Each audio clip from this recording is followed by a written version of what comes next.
તો friends, jamun shorts બનાવવા માટે જાંબુને ધોઈ અને કાપી લઈશું અને ઠળિયા અલગ કરી લઈશું. હવે તેને ફ્રીઝરમાં આપણે મૂકી દઈશું.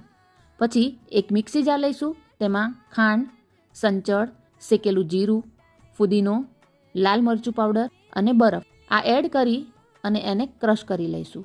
પછી હવે તેમાં લીંબુનો રસ એડ કરી દઈશું અને ફરીથી એકવાર ચલાવી લઈશું. પછી સંચળ, મીઠું અને લાલ મરચું એક પ્લેટમાં લઈશું અને ગ્લાસ ઉપર લીંબુનો રસ લગાડી લઈશું. હવે ગ્લાસ ઉપર મસાલો એકદમ આરામથી ચોંટી જશે અને પછી આપણે જે જાંબુનો પલ્પ કાઢીને જ્યુસ બનાવ્યો છે તે ગ્લાસમાં એડ કરીશું અને ઠંડો સર્વ કરીશું. તો મિત્રો, તમે ક્યારેય ના બનાવ્યો હોય તો જરૂર બનાવજો અને મારા ફેસબુક અને ઇન્સ્ટાના પેજને ફોલો કરજો અને આવી જ નવી રેસીપી જોવા માટે ચીલી ક્વીન કિચન ગુજરાતીને સબસ્ક્રાઇબ કરવાનું ભૂલતા નહીં. મળીશું નવી રેસીપી સાથે નેક્સ્ટ વિડીયોમાં. જય શ્રી કૃષ્ણ.